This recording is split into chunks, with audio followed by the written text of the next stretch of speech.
Normalmente, não se vê um piloto ser punido porque alguém se acidentou atrás dele sem haver contato. Mas Fernando Alonso foi punido no GP da Austrália exatamente por isso. Alonso recebeu uma punição de 20 segundos pela manobra incomum que contribuiu para o dramático acidente de George Russell em Melbourne. Russell perdeu o controle da sua Mercedes na curva 6 e bateu quando era o 7º colocado. Ele perseguia Alonso e tinha se aproximado repentinamente na entrada da curva. O carro deslizou na brita e bateu forte na barreira, de onde foi jogado de volta para a pista, parando emborcado de lado sobre uma de suas rodas dianteiras. O que inicialmente parecia ser perda de controle de Russell na turbulência do carro de Alonso, começou a despertar suspeitas quando ficou claro que o espanhol tinha pelo menos desacelerado ao se aproximar da curva. Os questionamentos surgiram imediatamente. Teria sido uma freada maldosa? Ou foi o velho e astuto Alonso utilizando um velho truque para fazer o carro de trás perder velocidade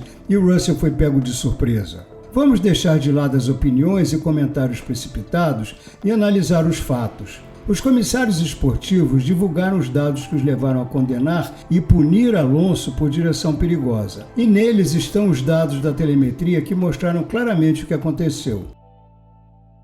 O resumo dos comissários, não só sobre o incidente, mas também sobre a razão de punir Alonso, foi detalhadamente louvável. Mas antes de abordar as explicações deles, vamos estabelecer os fatos. Os comissários têm acesso detalhado à telemetria e puderam verificar exatamente o que Alonso fez. Eles tinham como analisar todas as voltas da corrida e puderam constatar exatamente o que Alonso mudou naquela volta em relação ao que tinha feito até aquele momento da corrida. Não temos acesso aos dados que eles analisaram, mas podemos reproduzir tudo graças ao excelente site F1 Tempo, que compara o procedimento de Alonso na aproximação da curva 6, na volta em que o Russell bateu, com a volta anterior e contextualizar as informações críticas dos comissários.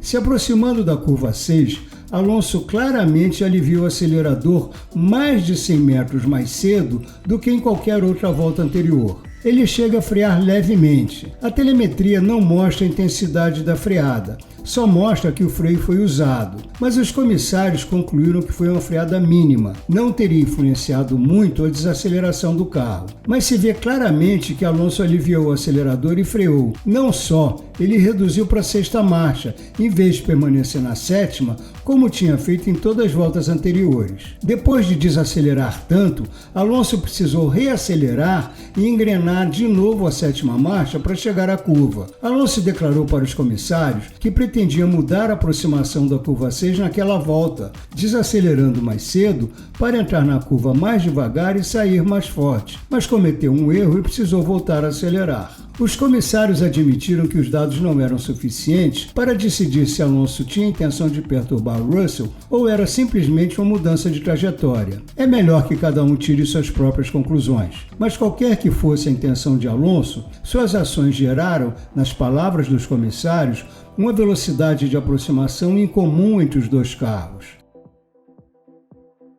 A alegação de Alonso de que estava tentando obter uma melhor saída da curva 6 é a parte de seu raciocínio que resiste ao exame. Ele estava lutando contra um carro mais veloz, tinha problemas na bateria de seu carro e sabia que a melhor chance de Russell ultrapassá-lo na última volta seria abrindo o DRS no trecho de pé no fundo que vai da curva 6 à curva 9. Quando desacelerou na entrada da curva 6, o plano de Alonso era comprometer Russell o suficiente para evitar que ele, Alonso, fosse ultrapassado facilmente. Na visão de Russell, mesmo que ele não chegasse a dizer isso para a imprensa, a manobra de Alonso seria equivalente a uma freada desleal no meio da reta, o chamado brake test. Russell estava a apenas meio segundo de Alonso e disse aos comissários que a manobra do espanhol foi errática. Ele explicou que foi surpreendido pela velocidade com que a distância entre os dois carros diminuiu e que isso fez seu carro perder pressão aerodinâmica na entrada da curva. Para a mídia, Russell disse que a única justificativa para o que Alonso fez seria uma falha técnica, mas estar sofrendo perda de potência no sistema de recuperação de energia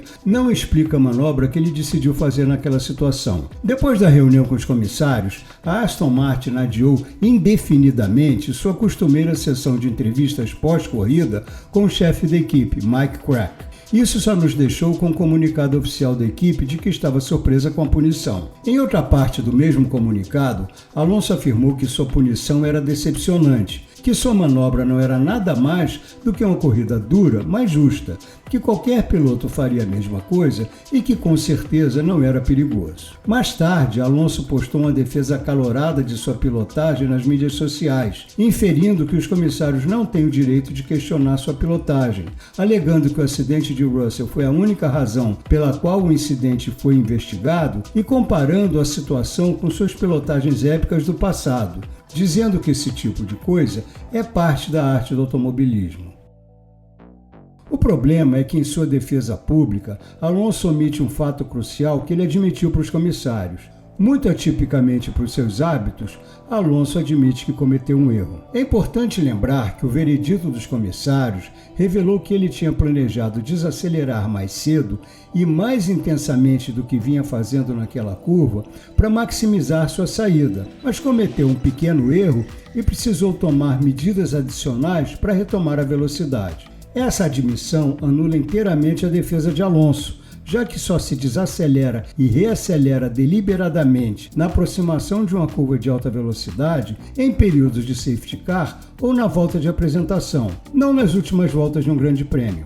A ética das corridas estabelece que segurar um adversário andando extraordinariamente devagar em uma curva ou uma parte crítica da pista, assim como atrasá-lo, é uma parte maldosa do que Alonso chama de arte do automobilismo.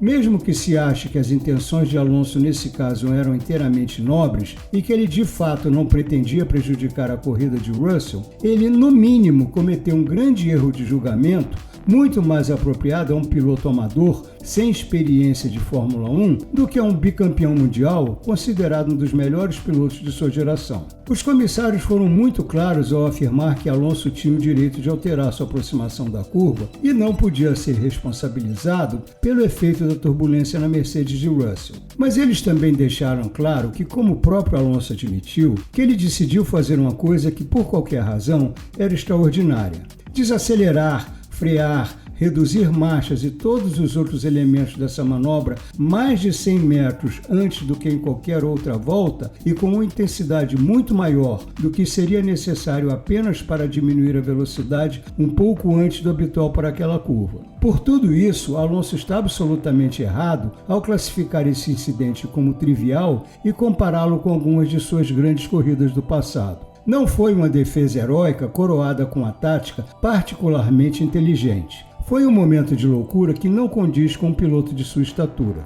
Os comissários concluíram que a atitude de Alonso em Melbourne foi, no mínimo, potencialmente perigosa, dada a alta velocidade daquele trecho da pista. Para nós, Alonso foi inquestionavelmente perigoso e mereceu ser punido. Os comissários disseram que não levaram o acidente de Russell em consideração quando decidiram punir Alonso. De fato, é parte do protocolo não permitir que as consequências de um incidente influenciem a decisão. Eles sempre tentam se concentrar apenas na infração. Pode-se achar que não faz sentido, que se o Russell não tivesse batido, Alonso não teria o menor problema. Isso é exatamente o que Alonso afirmou nas mídias sociais. E dependendo de como se interpreta o veredito dos comissários, pode-se chegar a essa mesma conclusão. Eles se referiram à orientação de penalidades mais severas, que aumentou para 10 segundos a penalidade base nesse ano, e como consideram quaisquer circunstâncias agravantes para tomar essa penalidade mais severa em certos casos. No caso de Alonso, os comissários acharam que ao fazer aquela manobra incomum naquele momento, ele se enquadrou nas citadas circunstâncias agravantes. Não foi simplesmente um erro. Então isso significa que Alonso foi punido pelo acidente de Russell?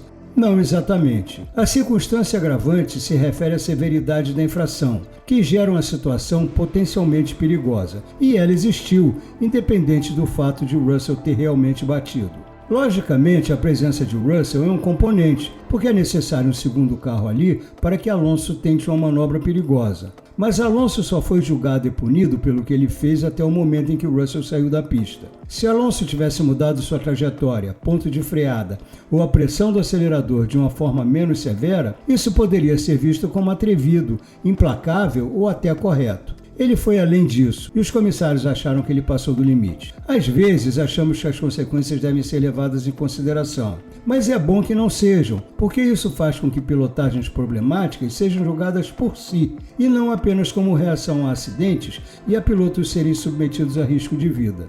Só que nesse caso, houve um desfecho dramático. Obviamente, Alonso discorda frontalmente da conclusão, mas a indicação de que sua equipe, Aston Martin, concorda é que ela não apelou da decisão. Pode ser porque a equipe não perdeu muito. A punição de 20 segundos em vez de um drive-thru fez Alonso cair de sexto para oitavo, mas seu companheiro Lance Stroll herdou a posição e passou de sétimo para sexto. A Aston Martin só perdeu 2 pontos, de 14 para 12. Concorde-se ou não com a decisão, ficou barata em uma situação em que um piloto é declarado culpado de pilotagem perigosa.